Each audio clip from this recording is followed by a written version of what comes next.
বাংলাদেশের রাষ্ট্র পরিচালনায় নতুন সরকারের অভিষেকের প্রথম সপ্তাহ পার হওয়ার আগেই ঢাকার পররাষ্ট্র মন্ত্রণালয়ে এক অভূতপূর্ব কর্মব্যস্ততা লক্ষ্য করা যাচ্ছে। আন্তর্জাতিক অঙ্গনে নিজেদের অবস্থান এবং ভবিষ্যৎ রূপরেখা স্পষ্ট করেছেন নবনিযুক্ত পররাষ্ট্রমন্ত্রী ডক্টর খলিলুর রহমান। সরকারের প্রথম কয়েকদিনের মধ্যেই এশিয়া মহাদেশের ৩ পরাশক্তি চীন, ভারত এবং পাকিস্তান একই দিনে বাংলাদেশের সাথে সম্পর্ক জোরদারে সরাসরি পদক্ষেপ নিয়েছে। পররাষ্ট্র মন্ত্রণালয়ের দায়িত্ব নিয়েই ডক্টর খলিলুর রহমান যে অভূতপূর্ব কর্মতৎপরতা দেখিয়েছেন তা ইতোমধ্যেই আন্তর্জাতিক মহলের মনোযোগ আকর্ষণ করেছে।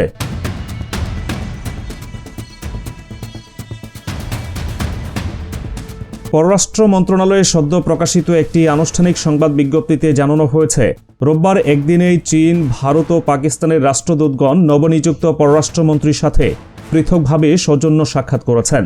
ডক্টর খলিলুর রহমান এর আগে এই অন্তর্বর্তীকালীন সরকারের নিরাপত্তা উপদেষ্টা হিসেবে দায়িত্ব পালন করছিলেন। সেখান থেকে তাকে সরাসরি পররাষ্ট্র মন্ত্রণালয়ের মতো একটি অতি সংবেদনশীল এবং গুরুত্বপূর্ণ দপ্তরে দায়িত্ব দেওয়া হয়। এই রদবদল নিয়ে খোদ বাংলাদেশ জাতীয়তাবাদী দল বা বিএনপির অভ্যন্তরে প্রথম দিকে বেশ আলোচনা এবং মিশ্র প্রতিক্রিয়া তৈরি হয়েছিল। দলের অনেক জ্যেষ্ঠ নেতাকর্মীও নতুন এই পদে তার কার্যকারিতা নিয়ে অবাক হয়েছিলেন। কিন্তু দায়িত্ব গ্রহণের মাত্র 6 দিনের মাথায় তিনি অকাট্যভাবে প্রমাণ করেছেন প্রধানমন্ত্রী তারেক রহমানের নেওয়া এই সিদ্ধান্ত কতটা সময়োপযোগী এবং নির্ভুল ছিল। পররাষ্ট্রমন্ত্রীর চেয়ারে বসেই তিনি আন্তর্জাতিক সম্প্রদায়কে বাংলাদেশের নতুন রাজনৈতিক বাস্তবতার সাথে সরাসরি যুক্ত করতে সক্ষম হয়েছেন। সাধারণত নতুন কোনো সরকার গঠনের পর বিদেশি মিশনগুলো কিছুদিন পরিস্থিতি গভীরভাবে পর্যবেক্ষণ করে, কিন্তু মাত্র 6 দিনের মাথায় 3 পরাশক্তির রাষ্ট্রদূতের সরাসরি সাক্ষাৎ থেকে স্পষ্ট ঢাকা এখন আন্তর্জাতিক কূটনীতির অন্যতম প্রধান ভরকেন্দ্র।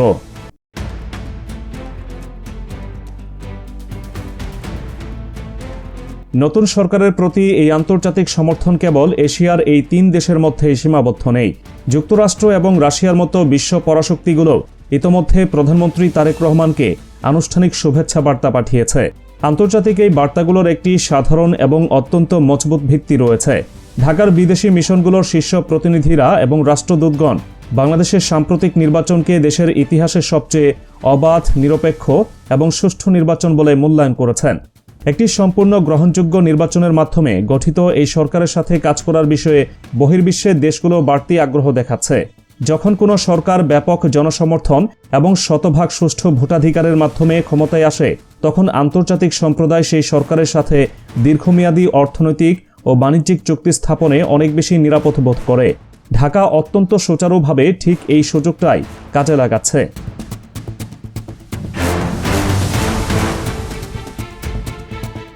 রোববারের আনুষ্ঠানিক বৈঠকে চীনের রাষ্ট্রদূত ইয়াও ওয়েন একটি বিশেষ নীতির উপর সবচেয়ে বেশি জোর দিয়েছেন। তিনি প্রধানমন্ত্রী তারেক রহমানের ঘোষিত সবার আগে বাংলাদেশ বা বাংলাদেশ ফার্স্ট নীতির প্রতি বেইজিংয়ের পূর্ণ এবং দৃঢ় সমর্থনের কথা স্পষ্টভাবে জানিয়েছেন। আন্তর্জাতিক কূটনীতিতে কোনো দেশের নিজস্ব জাতীয়তাবাদী নীতির প্রতি অন্য একটি পরাশক্তির এমন সরাসরি সমর্থন অত্যন্ত তাৎপর্যপূর্ণ একটি ঘটনা। ইয়াও ওয়েন নিশ্চিত করেছেন, বেইজিং এবং ঢাকার মধ্যকার দ্বিপক্ষীয় সহযোগিতা সামনের দিনগুলোতে আরও অনেক বেশি নিবিড় হবে। এ লক্ষ্যে চীনের প্রধানমন্ত্রী সরাসরি বাংলাদেশের প্রধানমন্ত্রীর সাথে ঘনিষ্ঠভাবে কাজ করার প্রবল আগ্রহ প্রকাশ করেছেন। বাংলাদেশ এবং চীনের মধ্যে অর্থনীতি, বাণিজ্য এবং মেগা অবকাঠামো উন্নয়নে দীর্ঘমেয়াদী সম্পৃক্ততা রয়েছে। চীনের রাষ্ট্রদূতের এই বার্তার মাধ্যমে তারা মূলত নতুন সরকারের আমলেও সেই ব্যাপক উন্নয়নের ধারাবাহিকতা বজায় রাখার শতভাগ নিশ্চয়তা প্রদান করেছে। বেইজিংয়ের এই তড়িৎ পদক্ষেপই বলে দেয় তারা ঢাকার নতুন প্রশাসনের সাথে অর্থনৈতিক মেলবন্ধন আরও মজবুত করতে বদ্ধপরিকর।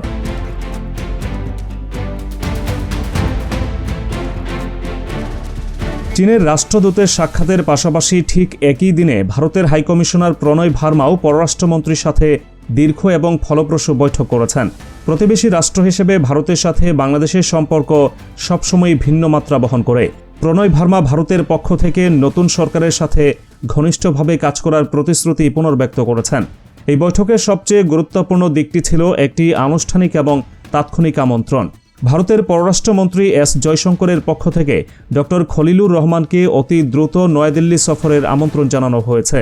সরকার গঠনের পরপরই এমন আমন্ত্রণে বিশ্লেষকরা বলছেন, নয়াদিল্লি ঢাকার নতুন প্রশাসনের সাথে দ্রুততম সময়ের মধ্যে সর্বোচ্চ পর্যায়ের বোঝাপড়া নিশ্চিত করতে চায়। বাণিজ্য ঘাটতি কমানো, সীমান্ত ব্যবস্থাপনা এবং আঞ্চলিক কানেক্টিভিটির মতো বিষয়গুলোতে দুই দেশের একসঙ্গে কাজ করার যথেষ্ট সুযোগ রয়েছে। ভারতের এই তাৎক্ষণিক পদক্ষেপ সেই অমীমাংসিত সুযোগগুলোকে কাজে লাগানোর সুস্পষ্ট ইঙ্গিত বহন করে।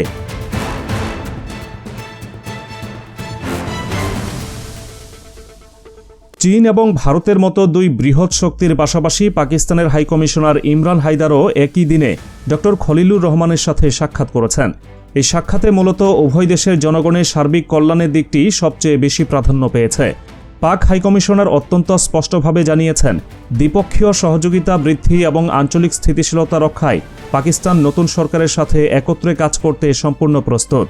গত কয়েক বছরে পাকিস্তান এবং বাংলাদেশের মধ্যকার সম্পর্কে যে এক ধরনের স্থবিরতা কাজ করছিল, নতুন সরকারের অধীনে সেই বরফ গলতে শুরু করেছে বলে প্রতীয়মান হচ্ছে। দক্ষিণ এশিয়ার ভূরাজনীতিতে একই দিনে চীন, ভারত ও পাকিস্তানের মতো তিনটি সম্পূর্ণ ভিন্ন মেরুর দেশের রাষ্ট্রদূতের পররাষ্ট্র মন্ত্রণালয়ে উপস্থিতি একটি অত্যন্ত বিরল ঘটনা।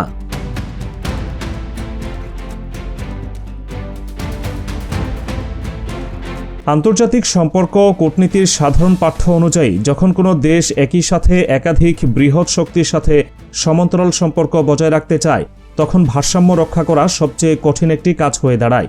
যুক্তরাষ্ট্র, চীন এবং ভারতের মতো দেশগুলোর যখন নিজেদের মধ্যে নানামুখী স্বার্থের সংঘাত রয়েছে, সেখানে বাংলাদেশের মতো একটি দেশের জন্য সঠিক পররাষ্ট্রনীতি প্রণয়ন করা অত্যন্ত চ্যালেঞ্জিং একটা বিষয়। ডক্টর খলিলুর রহমানকে এই পদে বসানোর পেছনে তার অতীত অভিজ্ঞতা এবং পেশাদারিত্ব সবচেয়ে বড় ভূমিকা রেখেছে। তিনি একই দিনে তিন দেশের প্রতিনিধিদের সাথে বৈঠক করে একটি স্পষ্ট এবং জোরালো বার্তা দিয়েছেন। সেই বার্তাটি হলো, বাংলাদেশ কারো একক প্রভাব বলয়ে না থেকে সবার সাথেই সমান দূরত্ব এবং ঘনিষ্ঠতা বজায় রেখে চলবে। দেশের স্বার্থ ক্ষুণ্ণ হয় এমন কোনো চুক্তিতে ঢাকা সই করবে না, বরং পারস্পরিক শ্রদ্ধাবোধের ভিত্তিতে প্রতিটি দেশের সাথে সম্পর্ক এগিয়ে নেওয়া হবে।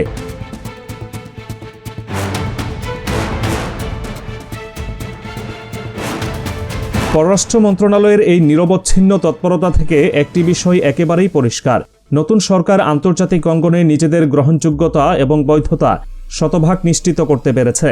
দেশের অভ্যন্তরীণ রাজনীতিতে যারা পররাষ্ট্রমন্ত্রীর নিয়োগ নিয়ে সন্দিহান ছিলেন, তারা এখন চোখের সামনে বাস্তব ফলাফল দেখতে পাচ্ছেন। সবার আগে বাংলাদেশ নীতির উপর ভিত্তি করে ঢাকা এখন তার আন্তর্জাতিক সম্পর্ক সম্পূর্ণ নতুনভাবে ঢেলে সাজাচ্ছে। দেশের স্বার্থকে সর্বোচ্চ অগ্রাধিকার দিয়ে বিশ্বের প্রতিটি দেশের সাথে সমতা ভিত্তিক সম্পর্ক গড়ার যে রূপরেখা সরকার প্রণয়ন করেছে, বিশ্ব সম্প্রদায় তাকে অত্যন্ত ইতিবাচকভাবে গ্রহণ করেছে। সামনে পররাষ্ট্রমন্ত্রীর সম্ভাব্য নয়াদিল্লি সফর এবং চীনের সাথে নতুন অর্থনৈতিক চুক্তির সম্ভাবনাগুলো বাংলাদেশের জন্য বড় ধরনের সম্ভাবনার দ্বার উন্মোচন করতে যাচ্ছে।